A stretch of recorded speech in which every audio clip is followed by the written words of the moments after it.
पादौ जदीयौ प्रथमा द्वितीयौ तृतीयतुर्जौ कथितौ जत्कुरु नाभिस्तथा पंचम एव षष्ठो भोज्यान्तरं द्वौ जुगलौ तथान्नौ कंठस्तु राजन् नवमा जदीय मुखारविन्दं दशमा प्रफुल्लम् एकादश जस्य ललाटपट्यं शिरोऽपि तु द्वादश एव भाति तमादिदेवं करुणानिधानं तमालवर्णं सुहितावतारम् अपार संसार समुद्र सेतुं भजामहे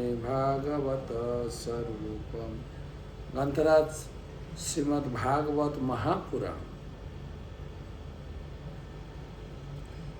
षष्ठ स्कंधे अष्टम अध्याय आज के अष्टम श्लोक থেকে आलोचना। नमो ओं विष्णुपादाय कृष्णप्रेष्ठाय भूतले श्रीमते जयपताका स्वामिनिति नामिने। नमो आचार्यपादाय निताय कृपाप्रदायिने गौरकथा धामदाय नगरग्रामतारिणे। नमो विष्णुपादाय कृष्णप्रेष्ठाय भूतले श्रीमते भक्तिवेदांत स्वामिनिति नामिने। नमस्ते सारस्वते देवे गौरवाणी प्रचारिणे निर्विशेषशून्यवादी पाश्चात्यदेशतारिणे। जय श्री कृष्ण चैतन्य प्रभु नित्यानंद श्री अद्वैत गदाधर श्रीवासदि श्री गौर भक्तबिंद। हरे कृष्णा कृष्ण कृष्ण हरे हरे हरे राम राम राम हरे हरे। ओम नमो भगवते वासुदेवाय ओम नमो भगवते वासुदेवाय ओम नमो भगवते वासुदेवाय। नारायणं नमस्कृत्य नरं चैव नरोत्तमं देवीं सरस्वतीं व्यासं ततो जयमुदीरयेत्। अष्टम श्लोक থেকে नासेत दिधाय ओंकारं विकारमनुमूर्धनि सकारं तो भुवर मध्ये नकारं शिखया नसेत। बेकारं नेत्र ओजुंज नकारं सर्वसन्धिषु मकार मंत्रमुद्दिश्य मंत्रमूर्ति भवेत् ध्रुव भवेत् बुध। सविसर्गं फणन्तं तत् सर्वदिक्षु विनिर्दिशेत्। ओं विष्णवे नमः इति नश्येत् थिताय ओंकारं विकारमनुमूर्धनि सकारं तो भुवर्मध्ये नकारं शिखया नसेत्। बेकारं नेत्र ओजुंजत् नकारं सर्वसन्धिषु मकारं मंत्रमुद्दिश्य मंत्रमूर्धि भवेत् बुध। सविसर्गं फणन्तं सत् सर्वदिक्षु विनिर्दिशेत्। ओं विष्णवे नमः इति। 8, 9, 10 একসঙ্গে শ্লোক অনুবাদ। গতকালকে করণ ন্যাস হয়েছিল, এখন মন্ত্র ন্যাস। এক একটা মন্ত্র আলাদা আলাদা মন্ত্র করে কোথায় স্পর্শ করবেন। আগে ছিল অষ্ট অক্ষর মন্ত্র, দ্বাদশ অক্ষর মন্ত্র, এখন 6 অক্ষর মন্ত্র। ওম বিষ্ণবে নমঃ, এই 6 অক্ষর সমন্বিত মন্ত্রন্যাস করতে হবে। যথা হৃদয়ে ওম বর্ণন্যাস করবে, হ্যাঁ, ওম, মস্তকে বি, ভ্রু যুগলে স, বিষ্ণু, শিখাগুচ্ছে ন, নেত্রদ্বয়ের মধ্যে বে, তারপর মন্ত্র জপ করতে নকার, তার দেহের সমস্ত সন্ধিস্থলের নাশ করবে। মকারকে অস্ত্ররূপে চিন্তা করে ধ্যান করবে। এইভাবে তিনি স্বয়ং মন্ত্রমূর্তি হবে। একদম মন্ত্রে সারা দেহ বন্ধন হয়ে যাবে। কমপক্ষে এত হিজিবিজি যদি আপনার মনে হয় যে এত কিছু আমাদের করতে হবে, কমপক্ষে আমরা যারা বৈষ্ণব ধর্ম গ্রহণ করেছি, মন্ত্রের দ্বারা সারা শরীরের দ্বাদশ সঙ্গে ওম কেশবায় নমঃ, ভগবান কেশব এখানে অবস্থান করে। ওম নারায়ণায় নমঃ, ওম মাধবায় নমঃ, ওম গোবিন্দায় নমঃ, তারপরে ওম শ্রী বিষ্ণবে নমঃ, ওম ত্রিবিক্রমায় নমঃ, ওম বামনা, এক একটা মধুসূদনায় নমঃ, ওম বামনায় নমঃ, এক একটা মন্ত্র দিয়ে সারা শরীরকে মন্ত্রময়, বা এখানে বলছে যে স্বয়ং মন্ত্রমূর্তি হবে। তার অন্তিম মকারের সঙ্গে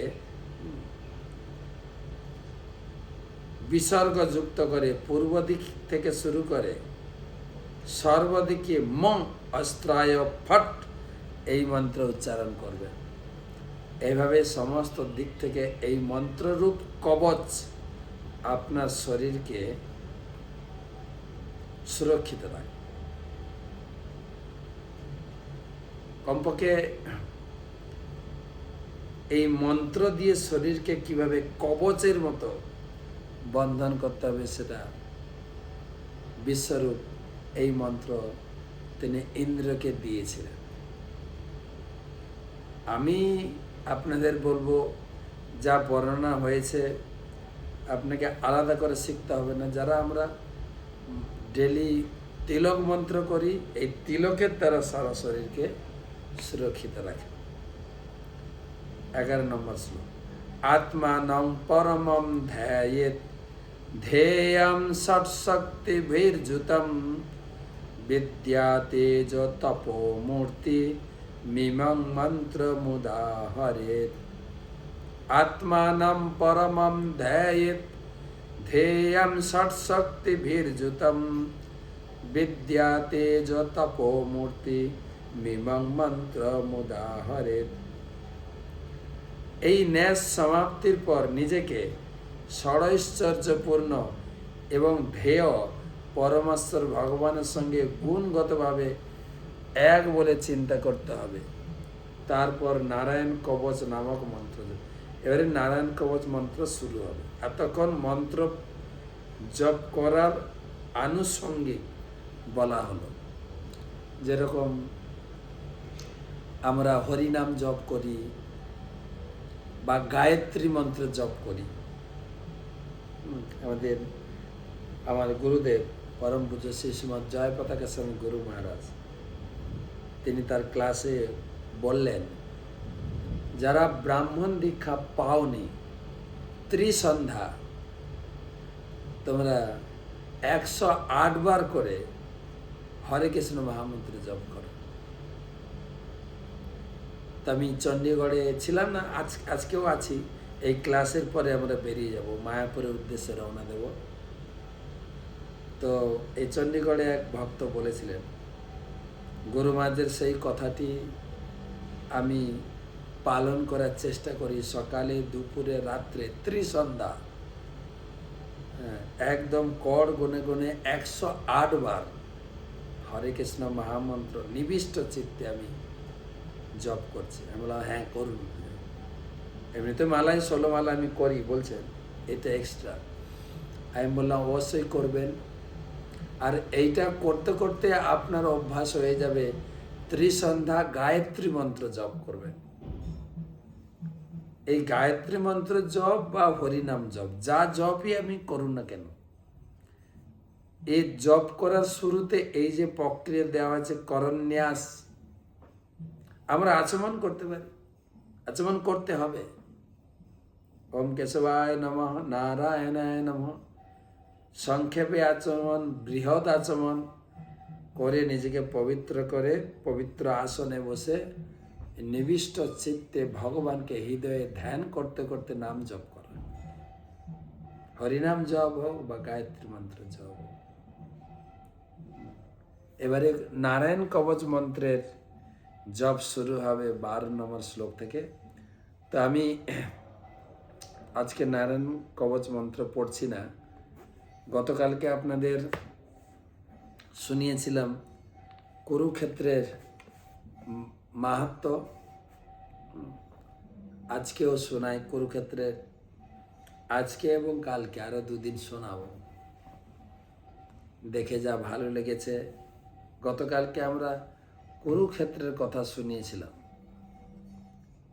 কুরুক্ষেত্রের মাঠে কিভাবে যুদ্ধক্ষেত্রের প্রস্তুতি এবং ভগবানের যুদ্ধক্ষেত্র পরিচালনা এবং সেই বিস্তৃত ভূমিতে কিভাবে যুদ্ধক্ষেত্র সংগঠিত হচ্ছিল। আমি বলছিলাম যে সেই স্থানে গিয়ে ভগবদ্গীতার যে প্রথম অধ্যায়ে যুদ্ধক্ষেত্রের যে প্রস্তুতি সব যেন চোখের সামনে ভাসছিল, এবং সেই ভূমির স্পর্শে একটা শিহরণ, কিভাবে আমরা সে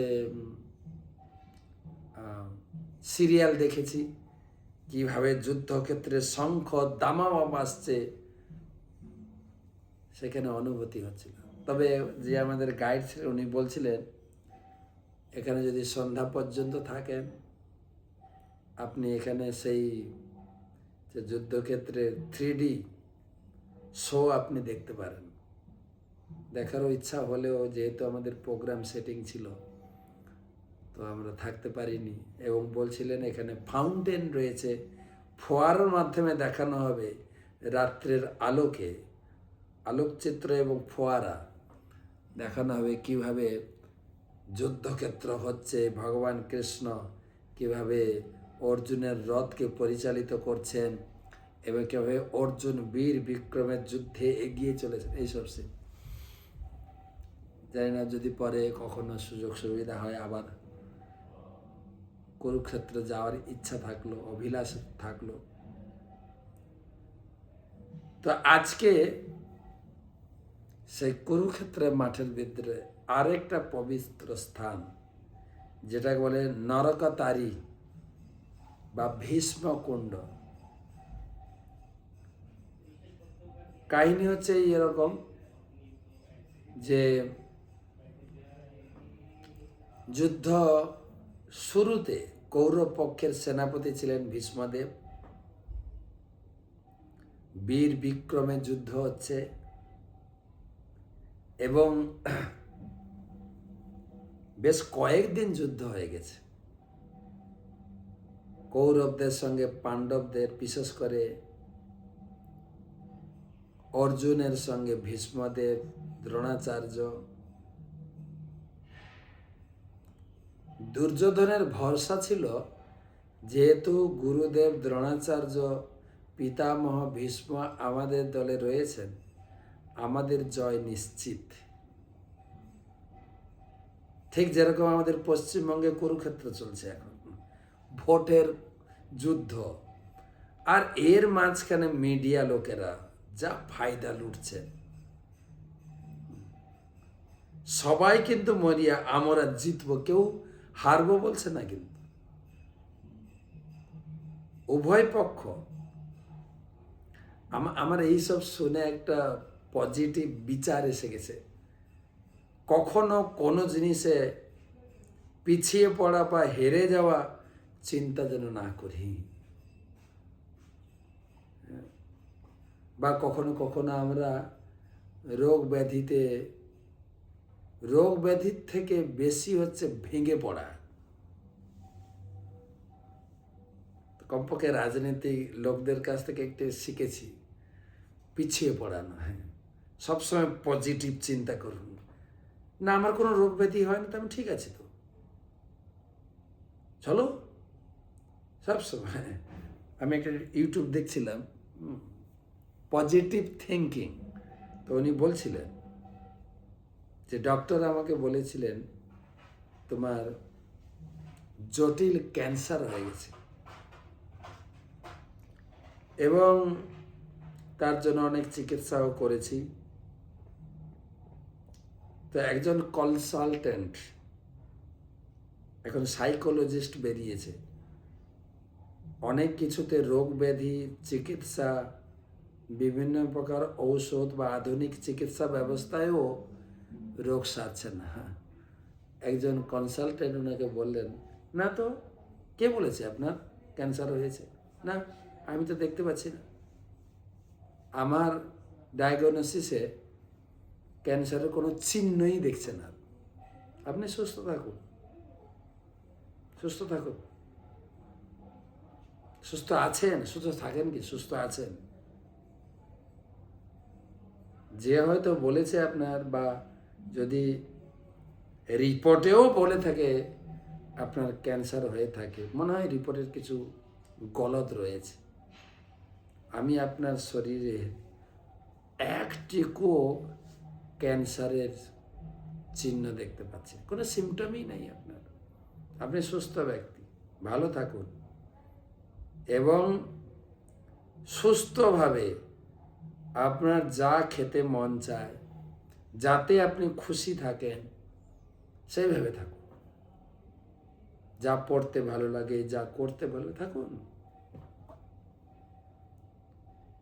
একদম নেগেটিভ চেঞ্জ, ক্যান্সার হয়ে গেছে না তো, সুস্থ সবল পরিবারের একজন সদস্য হিসেবে থাকুন। বলে 3 বছর পরে আমি যখন একটা কৌতূহল হলো, এত রিপোর্ট তো যদিও যদি রিপোর্টটা আগেরটা ভুল থাকে, এখন রিপোর্ট করে দেখি। বলে 3 বছর পরে রিপোর্ট করে দেখলাম কোনো কিছু নেই শরীরে। তো সবাই, তৃণমূল বলছে আমরা 200-র বেশি পাবো, বিজেপিও বলছে, সব পজিটিভ থিঙ্কিং। আর যে দলের লোক, হ্যাঁ আমাদের দলই জিতবে, ভালো। তো দুর্যোধনও সেই রকম মরিয়া হয়ে, তার বিশ্বাস ছিল আমাদের দলে গুরুদেব দ্রোণাচার্য, পিতামহ ভীষ্ম, বন্ধু কর্ণ, অশ্বত্থামা, আমার জয় তো নিশ্চিত, একদম নিশ্চিত ছিল। একদিন ভীষ্মদেবের কাছে গিয়ে তিনি বলছেন, পিতামহ আমার তো পুরো ভরসা যে আপনি আছেন, আমার জয় নিশ্চিত। আজকে 5 দিন হয়ে গেল, যুদ্ধের কোনো রেজাল্ট নেই গুরুদেব। আমার মনে একটা সন্দেহের বাসা বেঁধেছে, জানেন? কি সন্দেহ করছো তুমি? আপনি পাণ্ডবদের স্নেহ করে আমাদেরকে বঞ্চিত করছেন, যুদ্ধের পূর্ণ শক্তি আপনি প্রয়োগ করছেন না, কেবল পাণ্ডবদের প্রতি স্নেহবশত। এটা তো উচিত নয় গুরুদেব, এটা তো এক প্রকার প্রতারণা। ভীষ্মদেব দুর্যোধনের কথা শুনে তিনি বললেন, তুমি কি বলছো? আমি তো তোমার সমর্থনেই যুদ্ধ করছি না। আপনি যদি যুদ্ধ করেন, এই যুদ্ধক্ষেত্র তো এতদিন লাগবে না। আর বাস্তবিক তাইও, পণ্ডিতগণ, বিদ্বান ব্যক্তিগণ এটাই স্বীকার করেছেন, পুরো যুদ্ধক্ষেত্রটা ভীষ্মদেবের জন্য 1 ঘন্টার ছিল। ভীষ্মদেব অত্যন্ত ক্রোধান্বিত হয়ে বলেন, ঠিক আছে, আমি তোমাকে কথা দিচ্ছি, একটা, দুটো, তিনটে, চারটে, পাঁচটা বান রাখলাম। এই পাঁচটা বানে কালকে পঞ্চপাণ্ডবকে হত্যা করে মাথা কেটে তোমাকে উপহার দেব। দুর্যোধন খুব খুশি। দুর্যোধন বললেন, গুরুদেব একটা অনুরোধ করব, এই পাঁচটা বান আমি নিয়ে রাখি, কালকে যুদ্ধের সময় আপনাকে দেব। বলে ঠিক আছে। বলে যদি আমি তোমাকে কথা দিচ্ছি, যদি আমি এই পঞ্চপাণ্ডবকে কালকে হত্যা করতে না পারি, কমপক্ষে কৃষ্ণের প্রতিজ্ঞা ভঙ্গ করাম। সে তো প্রতিজ্ঞা করেছে যুদ্ধক্ষেত্রে অস্ত্র ধারণ করবেন না, আমি তাকে অস্ত্র ধারণ করাবো যদি পঞ্চপাণ্ডব হত্যা করতে না পারি। বাস, দুর্যোধন খুব খুশি, খুব খুশি। ভগবান অর্জুনকে ডেকে বলেন, অর্জুন, তোমার কি মনে আছে দুর্যোধন প্রতিজ্ঞা করেছিল তোমাকে কিছু বর দেবে? ঘটনাটা ছিল এরকম, পঞ্চপাণ্ডব যখন তাদের বনবাস কালের সময় দুর্যোধন তাদেরকে বনবাসে পাঠিয়েও ক্ষান্ত হয়নি। তাদের বনবাস যেখানে, সেই বনবাসের আশেপাশে তাদের দেখিয়ে দেখিয়ে বড় পিকনিক করা শুরু করলেন। বাড়ির পরিবারদের নিয়ে গিয়ে সেই জঙ্গলে রান্না বান্না, খাওয়া দাওয়া, ফুর্তি। আর পিকনিক করতে গিয়ে একটু মদও খেয়ে ফেলেছেন। আর সেই নেশাগ্রস্ত হয়ে পাশে ছিল কুবেরের বাগান, বাগানে ঢুকে ফল ফুল ছিন্ন বিচ্ছিন্ন করে বাগান নষ্ট করতে শুরু করে। অনেক বড় কাহিনী।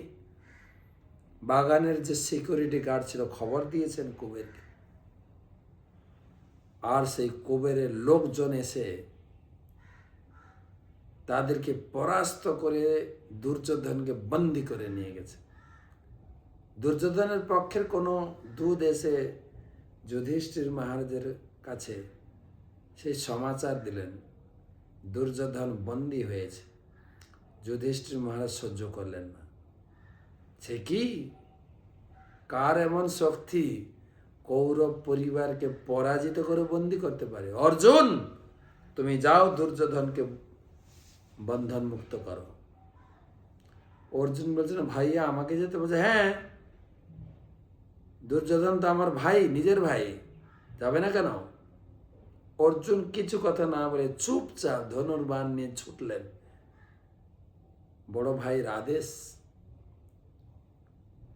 এবং লড়াই করে তিনি দুর্যোধনকে বন্ধন মুক্ত করলেন। দুর্যোধন খুশি হয়ে বলছে, অর্জুন ভাই, খুব খুশি হলাম, তুমি কিছু বর মাগো। অর্জুন তখন ভগবানের ইঙ্গিতে বলে, বরটা তুমি পকেটে রাখো, পরে নেব। তো দুর্যোধন তোমাকে বর দেবে বলছিল না, তুমি যাও এখন, তুমি দুর্যোধন কাছে চাইবে, তুমি বর দিতে চেয়েছিলে। বলছে, হ্যাঁ, কি বর চাই বলো? না, তোমার কাছে যে 5টা বান আছে এটা আমাকে দাও। এসব ভগবানের পরিকল্পনা। সে বান নিয়ে চলে গেল। আর দুর্যোধন সামান্য ব্যক্তি ছিলেন না, কথা তো কথাই, বর দেব বলছেন, 5টা বান দিয়ে দিলেন। তো পঞ্চপাণ্ডব মারবে কি করে? তাই প্রতিজ্ঞা ভঙ্গ করালেন কৃষ্ণের।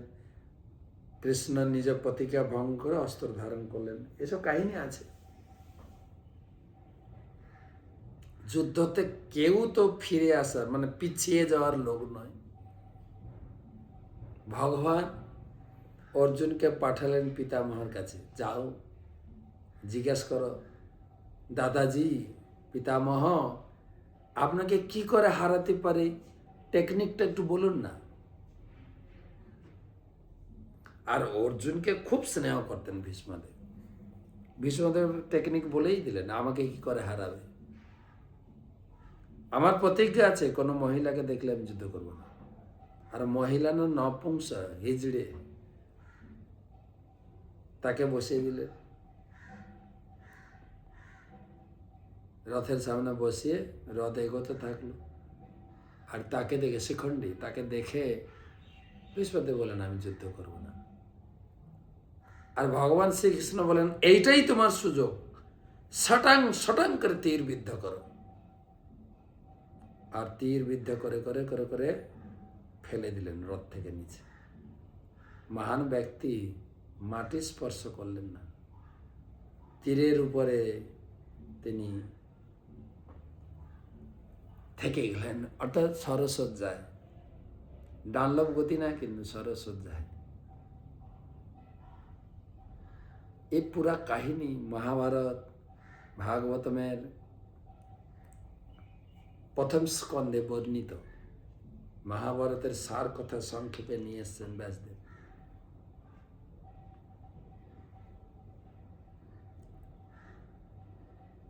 ভীষ্মদেব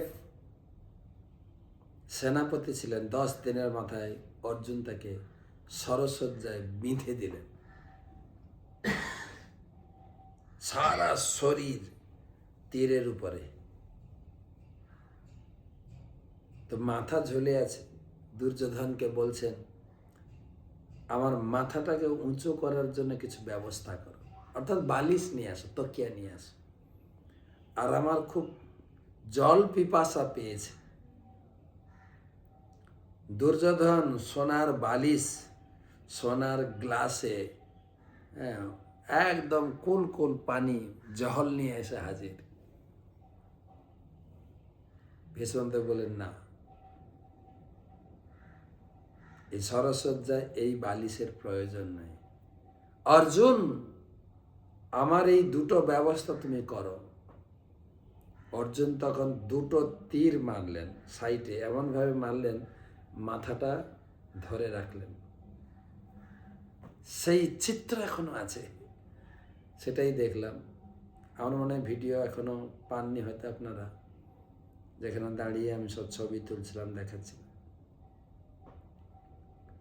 আর একটা তো সমাধান হলো মাথাটা রাখার, দ্বিতীয় তৃষ্ণা নিবারণ।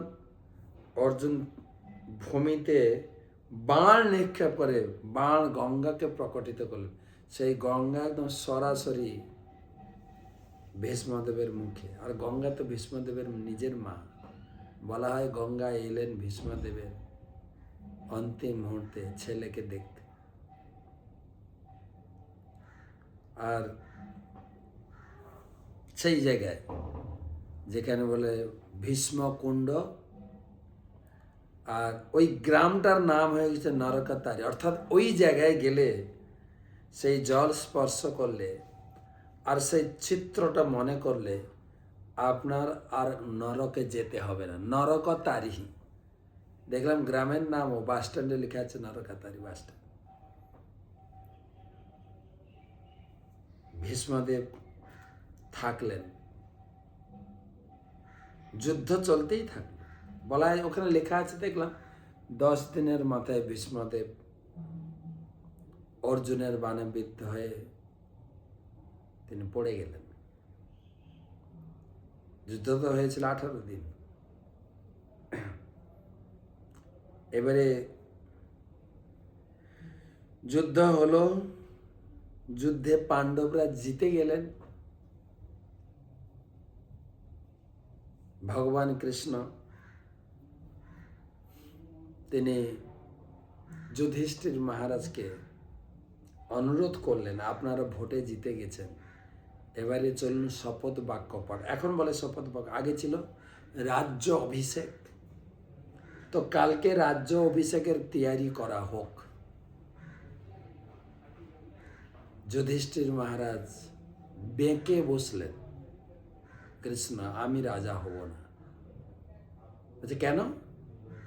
না, লোকে বলবে আমি কেবলমাত্র একটু রাজগদির লোভ লালসায় কত লোকের প্রাণ কেড়ে নিয়েছি, কত মায়ের পুত্রহীন কোল করে দিয়েছি, মায়েদের কোলকে পুত্রদের ছিনিয়ে নিয়েছি। কত মাতাকে আমি বিধবা করেছি, তাদের স্বামীরা যুদ্ধক্ষেত্রে মারা গেছে। আমার মতো পাপী ব্যক্তি কি রাজা হতে পারে? আমি রাজা হওয়ার পরে ওই সমস্ত ব্যক্তিরা আমার প্রতিশোধ নেবে না? না না না না, আমি রাজা হব না।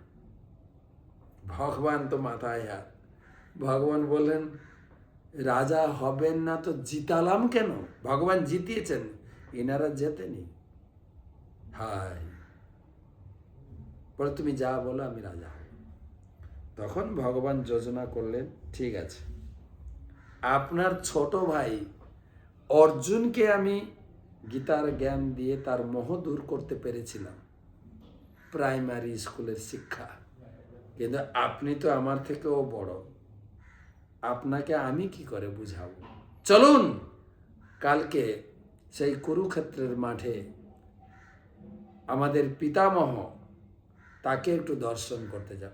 ভগবানের প্ল্যানটা ছিল ভীষ্মদেবকে দিয়ে বলাবেন যুধিষ্ঠির যেন রাজা হয়। তবে কালকে যখন যাবেন আপনারা সবাই একদম সেজে গুজে, যত যুদ্ধক্ষেত্রে অলংকার আদি পেয়েছেন, একদম আপনাদের মহিলারাও আপনারা পুরো সিঙ্গার করে যাবেন। কানে একটা ফুটো করবে না মহিলারা, সব ফুটো করে সাজিয়ে যাবেন।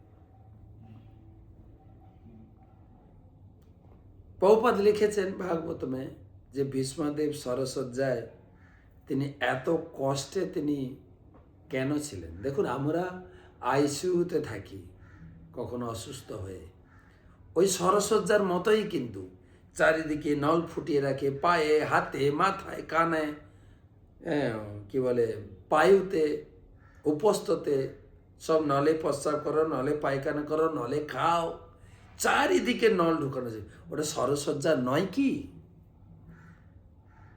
কত যন্ত্রণা, কত কষ্ট ভোগ করতে হয়। আর ভীষ্মদেবের সারা শরীর তীর ফোটানো আছে, কিন্তু ভীষ্মদেবের তো এত কষ্ট করার দরকার ছিল না, কেন তার ছিল ইচ্ছা মৃত্যু। ইচ্ছা করলে মানে আমাদের ইচ্ছা মৃত্যু নেই, তাই ডাক্তারকে টাকা গুনতে হয়, আর ডাক্তাররা ছুঁচ ফুড়ে ফুড়ে চুষে নেয় আমাদের কাছ থেকে। কিন্তু ভীষ্মদেবের পরিস্থিতি ছিল না। ভীষ্মদেব চাইলেই তিনি প্রাণ ত্যাগ করে সুস্থভাবে ভগবদ্ধামে চলে যেতে পারতেন। প্রভুপাদ লিখেছেন তার 3টে ইচ্ছা ছিল এইরকম কষ্ট করে বেঁচে থাকার। প্রথম ইচ্ছা ছিল ভগবান কৃষ্ণ থাকা সত্ত্বেও পঞ্চপাণ্ডবদের জীবনে এত দুঃখ কেন? আমরা তো লোককে প্রচার করি ভগবানের নাম করুন, হরিনাম করুন, সুখে থাকবেন। আর এই পঞ্চপাণ্ডবের সঙ্গে ভগবান থাকতেন, নিশ্চয়ই ভগবানের কোনো পরিকল্পনা আছে। পাণ্ডবদের এত দুঃখ কেন? আমি দেখে যাব পঞ্চপাণ্ডবরা যেন রাজা হয়। দ্বিতীয় ইচ্ছা ছিল পঞ্চপাণ্ডবরা যেন সুখে থাকে, এটা আমি নিজের চোখে দেখব, ভগবানের প্ল্যান। আর তৃতীয় মহান ইচ্ছা হচ্ছে আমি যখন মারা যাব, আমার মৃত্যুর সময় ভগবান আমার সামনে থাকবেন, 2 চোখ ভরে তাকে দর্শন করতে করতে, তার স্তুতি করতে করতে এই জগৎ থেকে আমি বিদায় নেব। এই 3টা মহান ইচ্ছা ছিল। আর ভগবান তার ইচ্ছা পূর্তিতে এই যোজনা করলেন। আর ভীষ্মদেব জানতেন ভগবান এখন আসবেন না, ভগবান খুব ব্যস্ত, বিজি কুরুক্ষেত্রের যুদ্ধের জন্য, তাই ভগবান এখন আসবেন না, যুদ্ধ শেষ হলে আমার কাছে অবশ্যই আসবেন। তাই পরের দিন সকালে পঞ্চপাণ্ডব, ভগবান কৃষ্ণ আর সারা দুনিয়া থেকে মুনি ঋষি যোগী, বিশেষ করে তার গুরুদেব পরশুরাম, সশিষ্য রেণুকাসুত, এই ভাষা আছে, সব চলছেন কুরুক্ষেত্রের মাঠে। সেই ভীষ্মদেব যেখানে সরসজ্জায়, ডানলভ গতিতে নয়, সরসজ্জায় শুয়ে আছে। ভীষ্মদেব সকলকে স্বাগত সম্বর্ধনা তিনি মনে মনে জানিয়েছেন। পঞ্চপাণ্ডবকে দেখে, ভগবান কৃষ্ণকে দেখে চোখ দিয়ে আনন্দ অশ্রু বইছে। প্রথম দর্শনে ভীষ্মদেব বললেন, যুধিষ্ঠির, জগৎ এখন অনাথ, তুমি রাজা হয়ে সারা জগৎকে ধরে রাখো। ভগবান কৃষ্ণের কাছে তিনি প্রতিবাদ করেছিলেন আমি রাজা হব না, কিন্তু পঞ্চপাণ্ডব ভীষ্মদেবের কাছে এতটাই কৃতজ্ঞ ছিলেন, ভীষ্মদেবের প্রত্যুত্তর করার মতো তাদের ভাষা ছিল না। যুধিষ্ঠির মহারাজকে বললেন ভীষ্মদেব, তোমরা যাকে এই কৃষ্ণ, দেবকী নন্দন কৃষ্ণ, যাকে তোমরা তোমাদের আত্মীয় বলে মনে করেছ, হ্যাঁ, যে মামাতো ভাই, শালক, আর তাকে ড্রাইভারি কাজে, দূতের কাজে লাগিয়েছ, তিনি হচ্ছেন সারা ব্রহ্মাণ্ডের রিমোট কন্ট্রোলার, ভক্তারম জগত তপসাম সর্বলোক মহেশ্বরম সুহৃদম সর্বভূতানাম জ্ঞাত্যামাম শান্তি।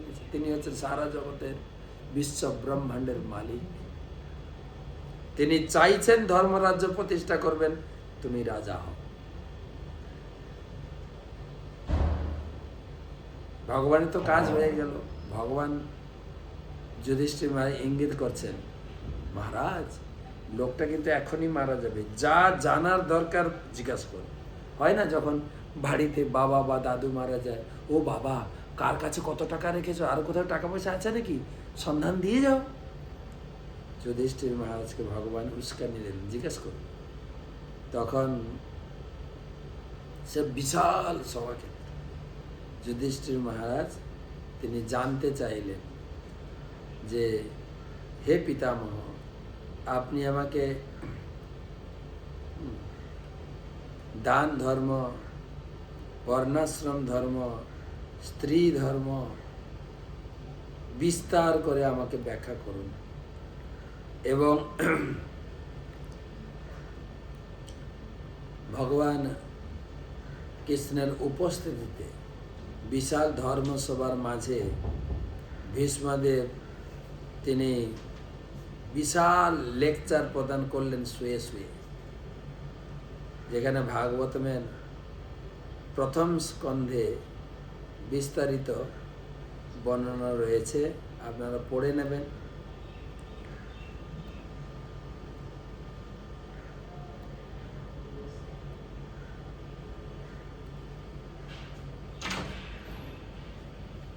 বর্ণনা হচ্ছে যে দান ধর্মান রাজধর্মান মোক্ষ ধর্মান বিভাগস স্ত্রী ধর্মান ভগবত ধর্মান সমাসব্য ব্যাস যোগত। দান ধর্ম, রাজধর্ম, মোক্ষ ধর্ম, স্ত্রীলোকদের কর্তব্য আদি, ভক্তদের কর্তব্য আদি বিস্তার করে ব্যাখ্যা করল। আর এই লেকচার দিতে দিতে উত্তরায়ণ কাল আগমন, বুঝতে পেরেছেন উত্তরায়ণ এসে গেছে। তখন এই লেকচার বন্ধ করে ভগবানের দিকে তাকিয়ে ভগবানের স্তুতি করা শুরু করলেন। আপনার ভাগবতমের প্রথম স্কন্ধে নবম অধ্যায়ে সেই ভীষ্ম স্তুতি আপনারা পাবেন, যেখানে বিশুদ্ধ ভাবতত্ত্ব শ্রী ভীষ্ম উবাচ ইতি মতিরূপকল্পিতা বিতৃষ্ণা ভগবতী শাশ্বত পুঙ্গবে বিভগ্নি শশুকমুপগতে কচিৎ বীরহর্তুম প্রকৃতমুপেয়সি যদ্ভব প্রভাব। হে ভগবান, আমার প্রতি আপনার কি করুণা! আমি নিজের চোখে দেখেছি আপনি কিভাবে ভক্তবৎসল হয়ে অর্জুনের রথ পরিচালনা করেছেন। আমার এই জীবনের অন্তিম সময়ে আপনার এখানে উপস্থিতি, আমার প্রতি আপনার বিশেষ দয়া প্রদর্শিত হয়েছে। অনেক বড় স্তুতি করতে করতে করতে করতে সব বিশাল সভা, সবাই শুনছিলেন। স্তুতি করতে করতে তিনি ভগবত ধামে চলে গেলেন। পার্থ সারথী লোকে ভগবান তার গতি দিল। এইসব সভা এখানেই হয়েছিল, সেই ভীষ্মকুণ্ড বা বাণগঙ্গা বা নরকতারিণী, সেই জায়গায় যাওয়ার সৌভাগ্য হয়েছিল। সেখানে ভিডিও বানিয়েও আপনাদের দিয়েছে, দেখে নেবেন। এখনো ভীষ্মদেব ওই রকমই সরসজ্জায় যেরকম ছিলেন ওই রকম শুয়ে আছেন। অর্জুন বাণ মেরে বাণ গঙ্গা প্রকটিত করে তিনি জল পান করিয়েছেন, সেই জলও এখনো আছে, সেই চিত্র, সেই সারা জগতের বড় বড় মুনি ঋষি যোগী, পরশুরাম, ব্যাসদেব, ধৌমঋষি, বড় বড় সবাই এসেছে ভীষ্মদেবের লেকচার শুনেছিলেন। সেই স্থান ভীষ্মকুণ্ড অথবা বাণগঙ্গা নরকাটারি। তো কালকে আরেকটা কাহিনী শোনাবো, যেটা ছিল ব্রহ্ম সরোবর। আজকে এই পর্যন্ত রাখি। সবাই ভালো থাকেন, সুরক্ষিত থাকেন, ভগবান সকলের মঙ্গল করুক। আর আগামীকাল একাদশী ব্রত, মোহিনী একাদশী ব্রত, বৈশাখ মাসের শুক্লপক্ষের মোহিনী একাদশী ব্রত ভালো করে করেন। আমরাও কালকে সকালে মায়াপুরে পৌঁছে যাব। আমাদের পরম পূজ্য শ্রীশ্রীমৎ ভক্তি পুরুষোত্তম স্বামী মহারাজের শুভ জন্মতিথি পালন করব। সারা মায়াপুরে উৎসব। সবাই মহারাজকে খুব শ্রদ্ধা সম্মান প্রীতি করেন, সেই জন্য সব মায়াপুরে সবাই মিলে মহারাজের জন্মতিথি পালন হবে। সেই উৎসবের জন্য আমরা ছুটে চলে আজকে রাত্রেই ছুটব, চণ্ডীগড় থেকে মায়াপুরে পৌঁছাবো। তো কালকে মায়াপুর থেকে আপনাদের ভাগবত রসমাধুরী সেমিনার এবং ব্রহ্ম সরোবরের কথা শোনাব। শুভরাত্রি।